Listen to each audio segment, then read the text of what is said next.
Marami nagtatanong ano daw yung specs ng ginagamit kong PC. Ito yung ginagamit kong laptop, Dell Inspiron, 6 years old na yan.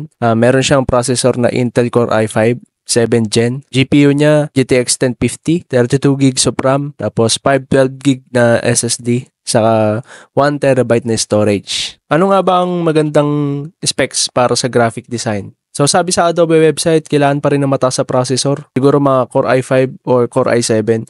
Pero merong mga Core i3 na maraming cores. Ibig sabihin, mas maraming cores, mas maraming power. No? Mas malakas siya. Pagdating naman sa RAM, ang recommended niya is 16 gigs of RAM. And then syempre, graphics card, 4 gig din. Ano nga ba mas maganda, laptop or desktop? Depende kasi yan eh. Yung laptop kasi for portability, yung desktop naman, kung hindi ka naman naalis ng bahay, di mag-desktop ka. Pero kung paalis-alis ka, lagi ka may client meeting, business meeting, so laptop kailangan mo. Ano ba ang disadvantage ng laptop? Ang disadvantages ng laptop, yung upgrade path niya, halos lahat ng laptop, yung processor niya, naka-soldered na. Yung upgrade path kasi sa desktop, napakataas. Pwede mo palitan yung processor, pwede mo rin palitan ng graphics card agad-agad, pati ng RAM. Hindi katulad ng laptop, pwede mo na lang i-upgrade sa laptop yung SSD, yung hard drive, saka yung RAM. Kadalasan yun lang yung pwede mo i-upgrade. Sana nakatulong ito, no? Thank you for watching and I will see you in the next one. God bless. Peace.